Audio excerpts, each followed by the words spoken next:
نحمده ونصلي على رسوله الكريم اما بعد فاعوذ بالله من الشيطان الرجيم بسم الله الرحمن الرحيم اقم الصلاة لدلوك الشمس الى غسق الليل وقرآن الفجر ان قرآن الفجر كان مشهودا صدق الله مولانا العظيم۔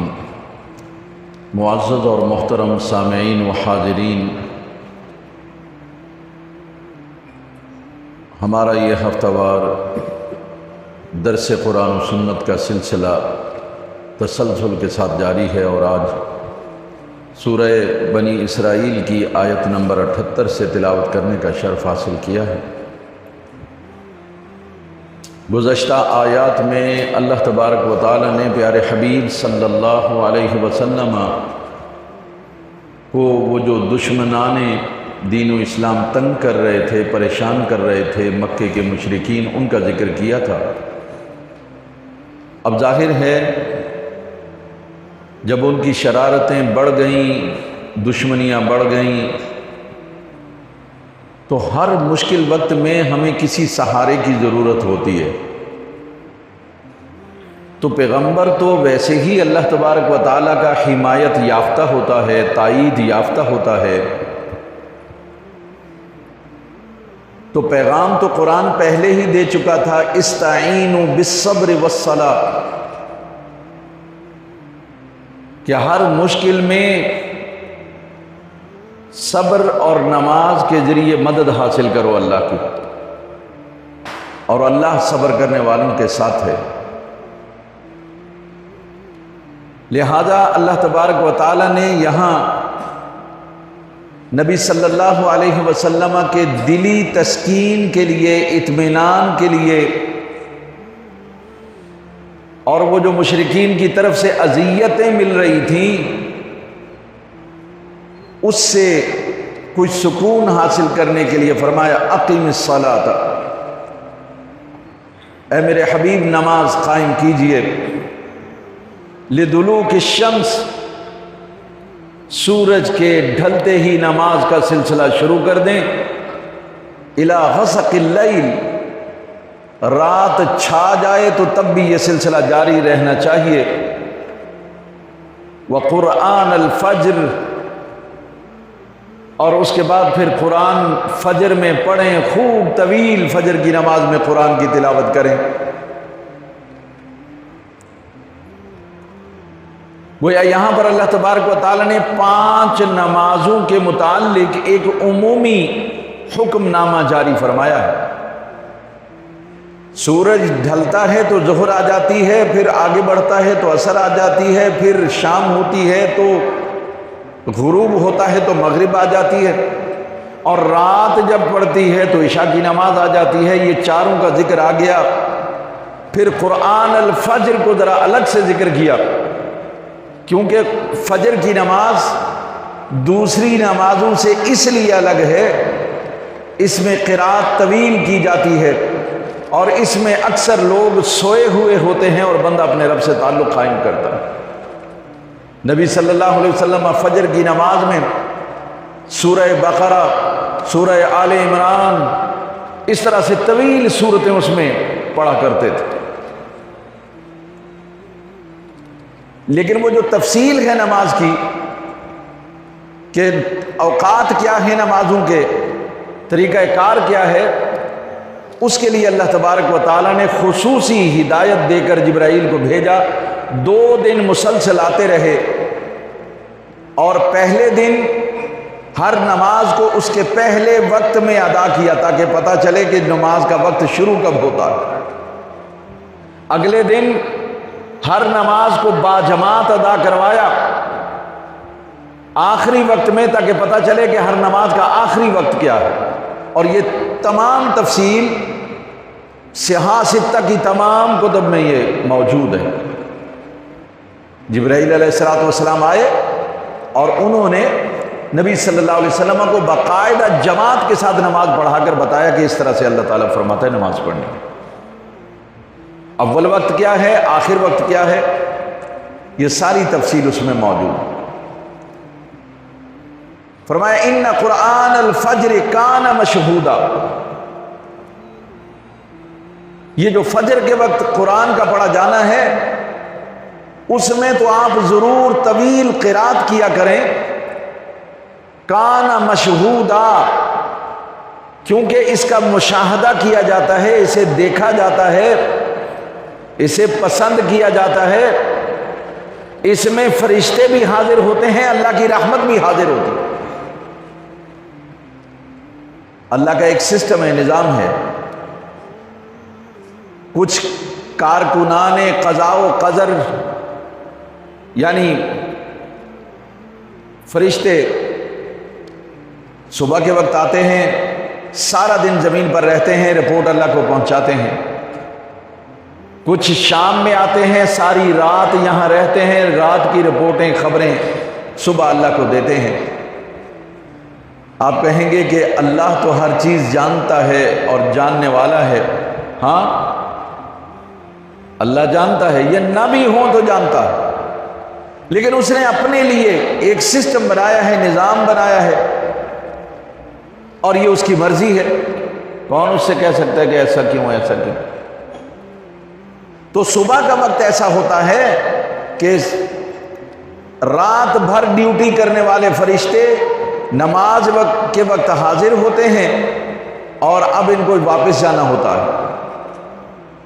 اور صبح کے فرشتے جن کو دن میں رہنا ہے وہ فجر میں حاضر ہوتے ہیں کہ فجر کے بعد ان کی ڈیوٹی شروع ہو جاتی ہے۔ تو فجر کا وقت وہ ہے جس میں صبح اور شام کے سارے فرشتے حاضر ہوتے ہیں۔ ایک صحابی رسول قرآن کی تلاوت کر رہے تھے، تو قرآن پڑھ رہے تھے، ان کا گھوڑا ان کے پاس ہی بندھا ہوا تھا، ایک بچہ بھی سو رہا تھا، اچانک گھوڑا بدکنے لگا، انہوں نے قرآن کی تلاوت بند کر دی، گھوڑا ٹھہر گیا، پھر انہوں نے قرآن کی تلاوت شروع کی، گھوڑا پھر بدکنے لگا، وہ گھبرا گئے کہیں گھوڑا اچھل کر بچے کے اوپر نہ چڑھ جائے اور اس کو رون ڈالے۔ پھر انہوں نے ایسے آسمان کی طرف دیکھا تو جیسے قمقمے جلتے ہیں اس طرح سے آسمان سے قمقمے آ رہے تھے، جہاں وہ قرآن پڑھ رہے تھے وہاں روشنی، لائٹ، فرشتے۔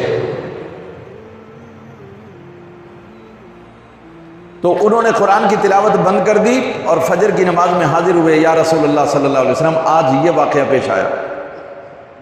فرمایا تم جانتے ہو وہ کون تھے؟ عرض کیا یا رسول اللہ صلی اللہ علیہ وسلم نہیں۔ فرمایا تیری تلاوت سننے کے لیے فرشتے اتر رہے تھے، اب اگر تو سورج نکلنے یعنی فجر تک ابھی تک پڑھ رہا ہوتا تو فرشتے اب تک تیری تلاوت سننے کے لیے آتے اور لوگ بھی انہیں دیکھتے۔ اس کا مطلب یہ ہے کہ فجر کا وقت وہ ہے جب فرشتے نازل ہوتے ہیں اور وہ قرآن کی تلاوت بھی سنتے ہیں، اس لیے فرمایا ان قرآن الفجر کان مشہودا، فجر میں ضرور آیا کرو، اس میں اللہ کے فرشتے آتے ہیں، فجر کی نماز میں ضرور آیا کرو، اس میں فرشتے نازل ہوتے ہیں، فرشتے آتے ہیں، نماز میں شامل ہوتے ہیں۔ تو ان قرآن الفجر کان مشہودا، ضرور فجر کے اندر قرآن پڑھا کریں، کیونکہ فجر میں فرشتے حاضر ہوتے ہیں اور اللہ بھی مشاہدہ کرتا ہے، اور ایک دفعہ اللہ جس کا مشاہدہ کر لیتا ہے رحمت کی نظر سے، پھر اسے کبھی عذاب میں مبتلا نہیں کرتا۔ لیکن رسول اللہ صلی اللہ علیہ وسلم کی ذات گرامی کیونکہ خاص ذات ہے، لہذا آپ کے لیے الگ سے پیغام دیا، فرمایا میرے حبیب وَمِنَ اللَّيْلِ فَتَهَجَّدْ بِهِ، میرے محبوب آپ کا مقام، مرتبہ، عزت، عظمت دوسروں سے الگ ہے، سوا ہے، لہذا رات کے کچھ حصے میں آپ جاگا کریں، فَتَهَجَّدْ بِهِ، آپ جاگا کریں اور تہجد پڑھا کریں، نماز پڑھا کریں۔ تہجد کا مطلب سو کر جاگنا، تو سو کر اٹھ کر نماز پڑھا کریں، نافلۃ لک، یہ آپ کے لیے دوسروں سے ذرا اضافی نماز ہم نے آپ پر رکھ دی ہے۔ نفل کے معنی زیادہ ہونا، زیادتی، ہم جو نفل نماز پڑھتے ہیں اس کا مطلب ہے اضافی نماز، اگر نہ پڑھیں تو کوئی حرج نہیں، پڑھیں گے تو اجر ملے گا، اضافی نماز ہے۔ لیکن اس کا فائدہ یہ ہے کہ حدیث قدسی ہے، رسول اللہ صلی اللہ علیہ وسلم نے فرمایا یتقرب الی عبدی بالنوافل، بندہ نوافل کے ذریعے سے میرا قرب حاصل کرتا۔ تو اگر اللہ کا قرب حاصل کرنا ہے تو نفلی نماز میں اضافہ کر دو، زیادتی کر دو، اللہ کا قرب حاصل ہو جائے۔ مغرب کے بعد اوابین پڑھ لیا کرو، رات عشاء کے بعد جو بھی نماز پڑھی جائے نفل، وہ تہجد ہوتی ہے، تہجد پڑھ لیا کرو۔ تیسرے پہر میں اٹھ کر پڑھ سکو تو اور اچھی بات ہے۔ فجر کے بعد 20 منٹ کے بعد، یعنی فجر کا سورج نکلنے کے 20 منٹ کے بعد اشراق پڑھ لیا کرو، سوا گھنٹہ گزرنے کے بعد چاشت پڑھ لیا کرو۔ یہ نوافل کا اضافہ کرتے جاؤ، اللہ کا قرب حاصل ہوتا چلا جائے گا۔ اے میرے رسول، رات کے کچھ حصے میں آپ اللہ کی بندگی کریں، جاگیں اور بندگی کریں، نافلۃ لک، یہ آپ کے لیے ذرا اضافی پروٹوکول ہے آپ کے لیے۔ کیوں؟ جب آپ ایسا کریں گے عسیٰ ان یبعثک ربک مقاما محمودا، ہو سکتا ہے اللہ تبارک و تعالیٰ آپ کو مقام محمود عطا فرمائے۔ عسیٰ کا ویسے اس کے معنی شاید یا ہو سکتا ہے، لیکن جب اللہ کے لیے ہو، اللہ کی طرف اس کو نسبت دی جائے، علماء نے لکھا ہے کہ یقینی بات ہے کہ اللہ آپ کو مقام محمود دے گا۔ اللہ کے ہاں شاید اس طرح کی کوئی بات نہیں ہوتی، ہر بات یقینی۔ عسیٰ ان یبعثک ربک مقاما محمودا، یقینی بات ہے کہ اگر آپ نے تہجد کی نماز پڑھی تو اللہ آپ کو مقام محمود عطا فرمائے گا۔ یہ مقام محمود کیا ہے؟ نبی صلی اللہ علیہ وسلم نے خود فرمایا،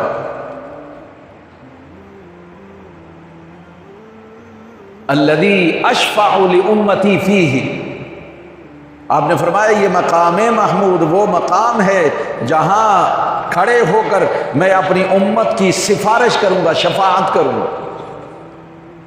مقام محمود وہ مقام ہے کہ اللہ تبارک و تعالیٰ قیامت میں رسول اللہ صلی اللہ علیہ وسلم کو وہاں پر فائز فرمائے گا، اور وہاں اذن شفاعت دیا جائے گا، شفاعت کیجئے۔ اور رسول اللہ صلی اللہ علیہ وسلم نے یہ فرمایا،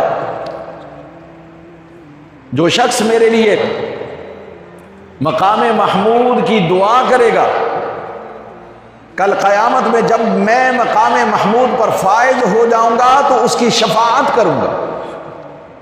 اور وہ کیا ہے؟ جب آپ اذان سنتے ہیں تو ایک دعا پڑھی جاتی ہے، اللہم رب هذه الدعوة التامة والصلاة القائمة آت محمدا الوسیلة والفضیلة والدرجة الرفیعة وابعثه مقاما محمودا الذی وعدته وارزقنا شفاعته یوم القیامة انک لا تخلف المیعاد۔ اس دعا کے اندر موجود ہے، اللہ اپنے حبیب کو مقام محمود پر فائز فرما اور ہمیں ان کی شفاعت نصیب فرما۔ جو یہ دعا کرے گا، یعنی اذان کے بعد اگر آپ نے دعا پڑھ لی، میرے محبوب صلی اللہ علیہ وسلم نے فرما دیا ہے کہ اس کے لیے میری شفاعت ہوگی، میں اس کی سفارش کروں۔ یہ جو شفاعت ہے، اللہ تعالیٰ نے تو بڑا اس کا منظر پیش کیا، احادیث میں موجود ہے۔ رسول اللہ صلی اللہ علیہ وسلم نے فرمایا قیامت کا منظر ہوگا، نفسی نفسی کا عالم ہوگا، ہر شخص پریشان ہوگا، اللہ کی ربوبیت، وحدانیت، اس کی طاقت اور قوت، اس کا مظہر اس وقت ہوگا۔ عالم یہ ہوگا کہ کسی کو بولنے کی ہمت نہیں ہوگی، ہلنے کی ہمت نہیں۔ لمن الملک اليوم، کس کی بادشاہی ہے آج؟ تو دنیا کے بادشاہ بھی سر جھکا کے کھڑے ہوں گے۔ میرا رب فرمائے گا للہ الواحد القہار، وہ جابر، وہ طاقت اور قوت والا، اس کی بادشاہی ہے جو اکیلا ہے، تنہا ہے۔ اور لوگ ایک دوسرے سے کہیں گے کہ یہ جو اللہ کے قہر کی جو ہیبت ہے اس سے نجات چاہیے. تو اب مشورہ کریں گے چلو بھائی آدم علیہ السلام اللہ کے پہلے پیغمبر ہیں اور اللہ نے انہیں اپنے ہاتھ سے بنایا. خلقت بیدی، میں نے اسے اپنے ہاتھ سے بنایا. سب لوگ آ جائیں گے. آدم آپ اللہ کے پہلے بندے جس کو اللہ نے اپنے ہاتھ سے بنایا اور اپنا پیغمبر بھی بنایا، نسل انسانی آپ سے چلی ہے، ذرا اللہ کے ہاں سفارش کیجیے. وہ کہیں گے نفسی نفسی، کسی اور کے پاس جاؤ، آگے جاؤ. لوگ شیس علیہ السلام، نوح علیہ السلام، ابراہیم علیہ السلام، موسیٰ علیہ السلام، عیسیٰ علیہ السلام تک پہنچیں گے. تو عیسیٰ علیہ السلام کہیں گے ادھر آؤ میں تمہیں بتاتا ہوں. وہ اللہ کے آخری پیغمبر محمد رسول اللہ صلی اللہ علیہ وسلم، ان کے پاس چلے جاؤ، تمہارا علاج اور کسی کے پاس نہیں. سب لوگ آپ کے پاس جائیں گے تو واحد آپ پیغمبر ہوں گے. جب آپ سے درخواست کریں گے لوگ کہ اے اللہ کے رسول، آخری پیغمبر، آپ پر اللہ نے ختم نبوت فرمائی، آپ کو رحمت للعالمین بنایا، آپ ہماری اللہ کے ہاں سفارش کیجیے.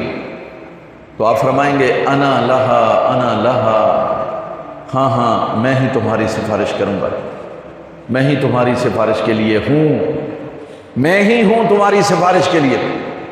پھر آپ عرش عظیم کے قریب ہوں گے، سر سجدے میں رکھیں گے اور اللہ سے دعا کریں گے اے اللہ میری رب حبلی امتی، رب حبلی امتی. رب العالمین کی طرف سے آواز آئے گی یا محمد ارفع رأسک سل تعطا، اے محبوب، اے محمد صلی اللہ علیہ وسلم، اپنا سر مبارک اٹھائیے اور مانگیے، جو مانگیں گے عطا کیا جائے گا. واشفع تشفع، آپ سفارش کیجیے، آپ کی سفارش کو قبول کیا جائے گا. تب رسول اللہ صلی اللہ علیہ وسلم اپنی امت کے لیے دعا فرمائیں گے اے اللہ میری امت کی بخشش اور مغفرت فرما. اللہ تعالیٰ آپ کے رونے کو، بکا کو، آہوزاری کو دیکھ کر جبرائیل کو بھیجے گا، جاؤ میرے محبوب سے کہو کہ اے میرے محبوب، اللہ تعالیٰ یہ فرماتا ہے کہ ہم آپ کو وہ سب عطا کریں گے، راضی کر دیں گے، اتنا عطا کریں گے آپ کو راضی کر دیں گے، اور آپ کو کوئی تکلیف اور اذیت نہیں پہنچنے دیں گے. وَلَسَوْفَ يُعْطِيكَ رَبُّكَ فَتَرْضَىٰ، ان قریب اللہ آپ کو اتنا عطا فرمائے گا کہ آپ راضی ہو جائیں گے. خدا کی رضا چاہتے ہیں دو عالم، اور خدا چاہتا ہے رضائے محمد. وہ اس آیت کا ترجمہ ہے. یعنی اللہ پاک اپنے حبیب پاک صلی اللہ علیہ وسلم کی شفاعت کو قبول فرمائے گا. نبی صلی اللہ علیہ وسلم کی یہ شفاعت، اس کا انکار صرف معتزلہ اور خوارج نے کیا ہے، اور دونوں ہی فرقے اسلام سے ان کا کوئی تعلق نہیں، اگرچہ یہ سامنے جب آتے ہیں تو اسلام کے لبادے میں آتے ہیں. معتزلہ اور خوارج کل بھی انہوں نے انکار کیا، آج بھی انکار یہی لوگ کر رہے ہیں، اور ایسے ہی لوگ قیامت تک آتے رہیں گے جو معتزلہ اور خوارج کے نقش قدم پر چلیں گے اور نبی صلی اللہ علیہ وسلم کی شفاعت کا انکار کریں گے. ہم اور تو کچھ نہیں کہتے، لیکن آپ کو پیغام یہ دینا چاہتے ہیں کہ جو شخص اس دنیا میں رسول اللہ صلی اللہ علیہ وسلم کی شفاعت کا انکار کرے گا، کل قیامت میں اللہ پاک اسے محروم رکھے گا میرے محبوب کی شفاعت سے. اس لیے آج لے ان کی پناہ، آج مدد مانگ ان سے، پھر نہ مانیں گے قیامت میں اگر تو مان گیا. تو آج ان کی شفاعت پر یقین رکھو کہ نبی صلی اللہ علیہ وسلم شفاعت فرمائیں گے. ہاں، ہم یہ نہیں کہتے کہ آپ جو چاہو کرتے رہو ہماری سفارش ہو جائے گی، نہیں نہیں نہیں. ہمیں اپنے آپ کو شفاعت کے لائق بنانا ہے، تاکہ جب لائن میں کھڑے ہوں تو ایک ترچھی نظر مصطفیٰ کی ہم پر بھی پڑ جائے اور ہماری بھی شفاعت کرے. ہمیں اس قابل بنانا ہے، اور ہم خود کو شفاعت کے قابل تبھی بنا سکیں گے جب ہم رسول اللہ صلی اللہ علیہ وسلم کے نقش پا کو خضر راہ بنائیں گے. آپ کی اتباع کریں گے، آپ کی پیروی کریں گے، آپ کے اخلاق کریمانہ کو اپنائیں گے، تو تب جا کر ہم اس قابل ہوں گے کہ رسول اللہ صلی اللہ علیہ وسلم کی شفاعت میں۔ فرمایا وَقُلْ رَبِّ أَدْخِلْنِي مُدْخَلَ صِدْقٍ وَأَخْرِجْنِي مُخْرَجَ صِدْقٍ وَاجْعَلْ لِي مِن لَّدُنْكَ سُلْطَانًا نَصِيرًا۔ ہجرت کا حکم آ چکا تھا، رسول اللہ صلی اللہ علیہ وسلم اندر ہی اندر تیاری کر رہے تھے۔ اللہ تعالیٰ نے خود محبوب پاک صلی اللہ علیہ وسلم کو یہ دعا سکھا دی کہ میرے محبوب یہ دعا مانگتے رہیے کہ اے اللہ، وقل، اور آپ عرض کیجیے اپنے رب سے، اے میرے رب، تو مجھے جہاں داخل کرے سچائی کے ساتھ داخل کرنا، عزت کے ساتھ، وقار کے ساتھ مجھے داخل کرنا، اور جہاں سے تو مجھے نکالے مخرج صدقاً، بڑی عزت اور وقار کے ساتھ مجھے یہاں سے نکالنا، اور اے اللہ مجھے اپنی طرف سے ایسی طاقت اور قوت عطا فرمانا جس کی بدولت مجھے وہاں غلبہ حاصل ہو جائے جہاں تو مجھے نکالے۔ یہ منظر اگر آپ دیکھیں گے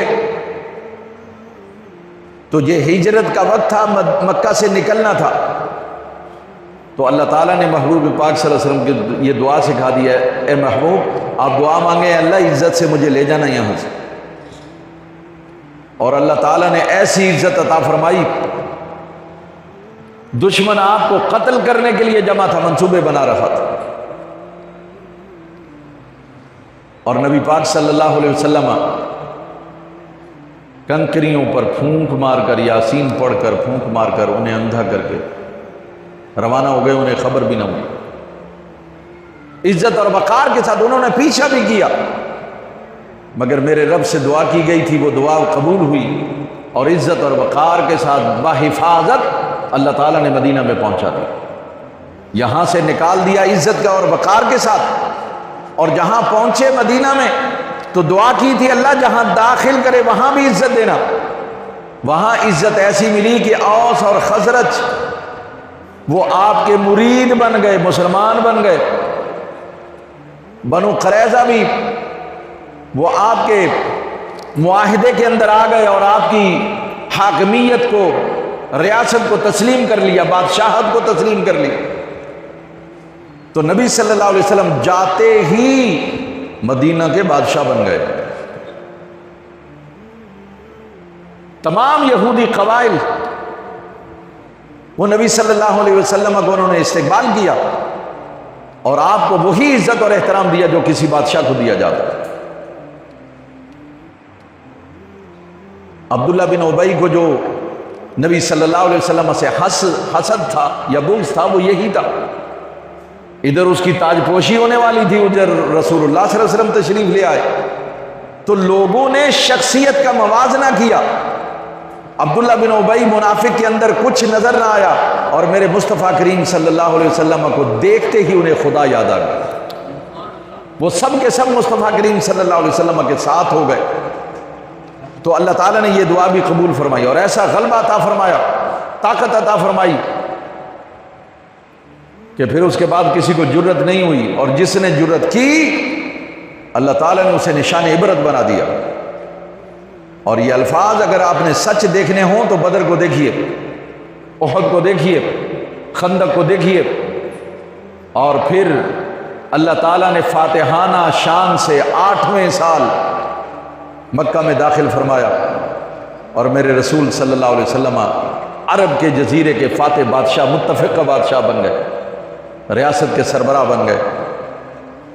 اور وہاں جب آپ پہنچے تو آپ کے مبارک ہاتھ میں ایک چھڑی تھی، عصا تھا، تو کعبۃ اللہ جو ہے 360 سے زائد بتوں سے اٹا ہوا تھا، نبی صلی اللہ علیہ وسلم ہر بت کے سامنے پہنچتے، چھڑی سے اس کو ٹھوکر مارتے اور فرماتے وقل، اے محبوب فرمائیے جاء الحق وزہق الباطل ان الباطل کان زہوقا، کہ حق آ گیا ہے، باطل مٹ گیا ہے، اور باطل کو تو بالآخر مٹ ہی جانا ہے۔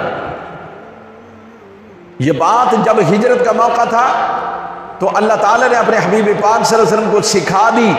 کیوں؟ مکہ تو 8 سال کے بعد فتح ہوا، لیکن اللہ تبارک و تعالیٰ کے ہاں فیصلہ ہو چکا تھا کہ مکہ فتح ہوگا. اس لیے نبی صلی اللہ علیہ وسلم کو یہ دعا بھی سکھا دی گئی، اور آپ یہ پڑھتے رہتے تھے، جاء الحق وزهق الباطل ان الباطل كان زهوقا. اور اس طرح سے مکہ فتح ہو گیا اور بتوں سے پاک ہو گیا. پھر اللہ تبارک و تعالیٰ نے قرآن کریم فرقان حمید کی تعریف کی. فرمایا وَنُنَزِّلُ مِنَ الْقُرْآنِ مَا هُوَ شِفَاءٌ وَرَحْمَةٌ لِّلْمُؤْمِنِينَ وَلَا يَزِيدُ الظَّالِمِينَ إِلَّا خَسَارًا. اور ہم قرآن میں وہی چیز اتارتے ہیں ما هو شفاء، جس میں سراسر شفا ہے. کاہے کے لیے شفا ہے؟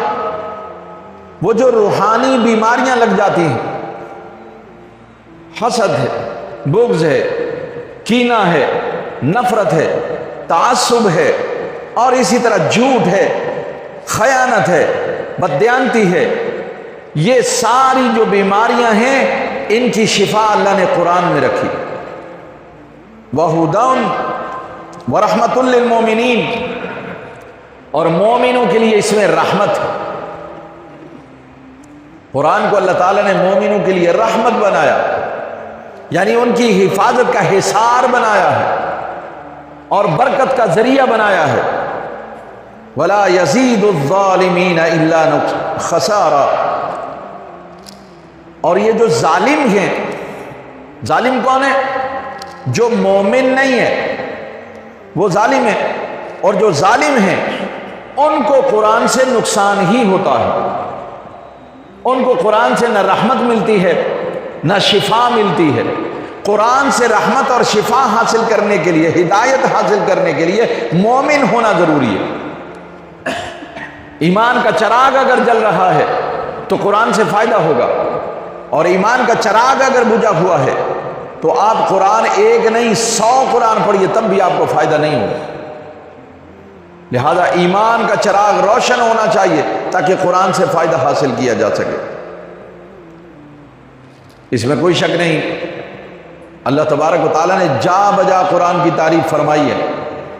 جتنا قرآن کا ذکر اس صورت میں آیا ہے شاید کسی اور صورت میں نہیں آیا. اور قرآن میں اللہ تبارک و تعالیٰ نے قرآن کے لیے یہ فرمایا کہ یہ ہدایت کا لفظ بھی ہدی للناس، یہ لوگوں کے لیے ہدایت کا باعث ہے قرآن. اور قرآن وہ ہے یضل بہ کثیرا ویہدی بہ کثیرا. اسی قرآن کے ذریعے سے اللہ تعالیٰ بہت سارے لوگوں کو گمراہ کر دیتا ہے اور بہت سارے لوگوں کو ہدایت دیتا ہے.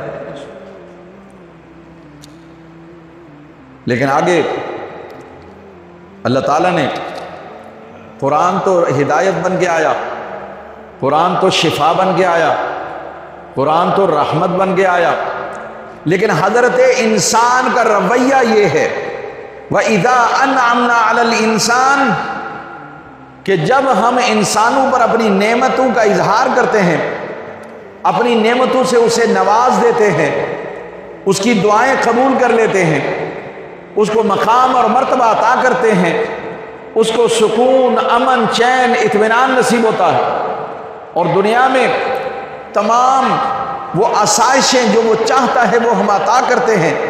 لیکن ان آسائشوں میں پڑھ کر، نعمتوں میں پڑھ کر اعرض ونأى بجانبی، وہ ہم سے منہ پھیر لیتا ہے اور بلکہ دور ہو جاتا ہے.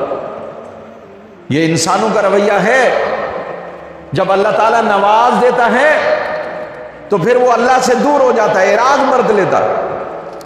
وَإِذَا مَسَّهُ الشَّرُّ، جب تکلیف پہنچتی ہے، جب دکھ آ جاتا ہے، جب کوئی اذیت پہنچتی ہے، کَانَ یئوسا، تو نا امید ہو جاتا ہے، پھر یا رب کرنے لگتا ہے، پھر اللہ اللہ پکارنے لگتا ہے. تو اللہ تبارک و تعالیٰ یہ کہہ رہے کہ حضرت انسان کا رویہ دوہرا ہے. جب نعمتیں مل جائیں، جب عزت مل جائے، جب وقار مل جائے، جب کوئی منصب مل جائے، جب مال و دولت آ جائے تو ہم سے منہ پھیر لیتا ہے اور الگ ہو جاتا ہے، جیسا کہ اس سے کوئی تعلق ہی نہ ہو۔ اور جب اسے تکلیف پہنچتی ہے تو پھر نا امید ہو کے مسجد میں ہی بیٹھ جاتا ہے، جاتا ہی نہیں کہیں، پھر کہتا ہے کہ بس اللہ ہی سے امید ہے اور کسی سے امید نہیں۔ لیکن اللہ یہ فرما رہا ہے کہ میرے محبوب قل، ایسے لوگوں کو آپ یہ فرمائیے، کل یعمل علی شاکلتی، ہر شخص اپنی فطرت کے مطابق کام کر رہا ہے، ہر شخص جو بھی کام کر رہا ہے اپنی فطرت، نیچر کے مطابق کام کر رہا ہے۔ فَرَبُّكُمْ أَعْلَمُ بِمَنْ هُوَ أَهْدَى سَبِيلًا، اللہ جانتا ہے ان میں سے کون سیدھی راہ پر ہے، اللہ کو سب پتا۔ یعنی تم یہ جو کام کر رہے ہو، شاکلہ کیا ہے؟ شاکلہ ایک سانچہ ہوتا ہے۔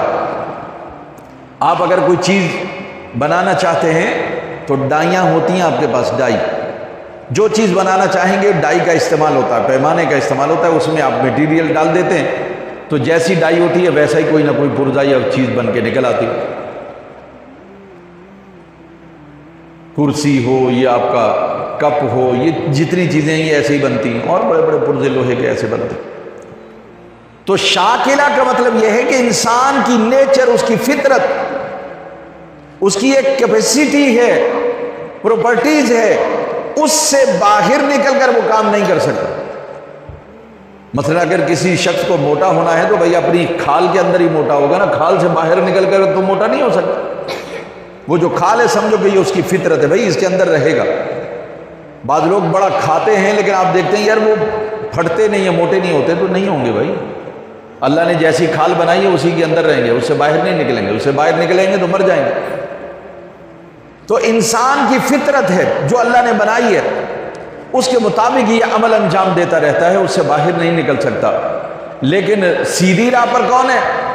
میں بھی کہتا ہوں کہ میں سیدھی راہ پر ہوں، آپ بھی کہتے ہیں سیدھی راہ پر ہوں۔ اللہ کہتا ہے فَرَبُّكُمْ أَعْلَمُ بِمَنْ هُوَ أَهْدَى سَبِيلًا، تمہارا رب یہ جانتا ہے کہ کون تم میں سے سیدھی راہ پر ہے۔ اس لیے یہاں یہ جو رویہ بیان کیا گیا ہے، یہ اس انسان کا رویہ بیان کیا گیا ہے جو قرآن سے دوری اختیار کیے ہوئے، اور وہ جو قرآن کے ماننے والے ہیں، پڑھنے والے ہیں، سمجھنے والے ہیں، اس کو اپنانے والے ہیں، ان کا رویہ ایک ہی رہتا ہے کہ وہ خدا کے سامنے جھکے رہتے ہیں، شکر بجا لاتے ہیں، اور جب وہ شکر بجا لاتے ہیں تو اللہ تبارک و تعالیٰ نعمتوں میں اضافہ فرما دیتا ہے۔ وہ ہر حال میں اللہ تبارک و تعالیٰ کی بارگاہ میں جھکے رہتے ہیں۔ اگر اسے نعمتیں عطا فرما دی جائیں تو تب بھی وہ اللہ کے سامنے جھکتے ہیں، شکر ادا کرتے ہیں، مالک تیرا شکر۔ اور اگر اسے چھین لی جائیں تو تب بھی وہ اللہ کا شکر ادا کرتے ہیں، مولا ہو سکتا ہے اس میں کوئی تیری حکمت ہو، تو نے لی ہے تو ہی دے سکتا۔ وہ پھر بھی اپنے رب سے رابطہ رکھتے ہیں۔ تو ہمیں ہر حال میں اللہ کا شکر گزار بندہ بننا۔ لَإِن شَكَرْتُمْ لَأَزِيدَنَّكُمْ وَلَئِن كَفَرْتُمْ إِنَّ عَذَابِي لَشَدِيدٌ، اگر تم جو ہے شکر ادا کرو گے تو اللہ پاک تمہاری نعمتوں میں اضافہ کرے گا، اور اگر تم نے ناشکری کی تو اللہ کا عذاب، اللہ کہہ رہا ہے کہ میرا عذاب بڑا سخت ہے۔ یہاں ایک بات کہ کل یعمل علی شاکلتی، یہ شاکلہ کو سمجھنے کے لیے آپ سے عرض کرو۔ دیکھیے رسول اللہ صلی اللہ علیہ وسلم نے اس آیت کے لیے ایک لفظ جملہ استعمال فرمایا، بخاری کی حدیث ہے، فرمایا الناس معادن، لوگ معدنیات کی طرح ہیں، دھاتوں کی طرح ہیں۔ سونا بھی ایک دھات ہے، چاندی بھی ایک دھات ہے، لیکن سونے کی خصوصیات اور پراپرٹیز الگ ہیں، چاندی کی کوالٹی اور پراپرٹیز الگ ہیں، اس کی صفات الگ ہیں۔ تو ہر چیز کی صفت الگ الگ ہے، کوالٹی الگ الگ ہے، پراپرٹی الگ الگ ہے۔ تو ہر دھات اپنی اس پراپرٹی، اپنی خصوصیت کے مطابق آپ کو فائدہ دیتی ہے، آپ کو کام کرتی ہے، اس سے بڑھ کر کوئی کام نہیں کر سکتے۔ سونا آپ کو زینت دے سکتا ہے مگر اوزار آپ کے نہیں بنا سکتا۔ لوہا آپ کے لیے اوزار بناتا ہے مگر وہ آپ کو زینت نہیں دے سکتا، سمجھ رہے ہیں؟ بس یہی ہے۔ تو انسان کو چاہیے کہ وہ ہر حال میں اللہ تبارک و تعالیٰ کا شکر بجا لائے تاکہ اللہ تبارک و تعالیٰ کی رضا حاصل ہو۔ اللہ سے دعا ہے کہ رب العالمین دین کی سمجھ عطا فرمائے، عمل کی توفیق عطا فرمائے۔ الحمدللہ رب العالمین والصلاة والسلام علی سید الانبیاء والمرسلین وعلی آلہ واصحابہ اجمعین۔ رب زدنا علما نافعا وعملا مقبولا ولسانا ذاکرا وقلبا وإيمانا مستقيما ودعاء مستجابا رب اشرح لي صدري ويسر لي أمري واحلل عقدة من لساني اللهم اجعلنا من الذين يستمعون القول فيتبعون برحمتك يا أرحم الراحمين۔ بیماروں کے لیے دعا فرما اللہ، تمام بیماروں کو شفاء کاملہ عاجلہ عطا فرما، بالخصوص ہمارے بابا جی ونیس خان صاحب کو اللہ پاک صحت و عافیت عطا فرما، رضا بھائی کو اللہ پاک صحت و عافیت عطا فرمائے، ساجد بھائی کو اللہ پاک صحت و عافیت، اور بھی جو دوست احباب بچے بزرگ ہیں ہمارے سب کو اللہ پاک شفا نصیب برحمتک یا رب۔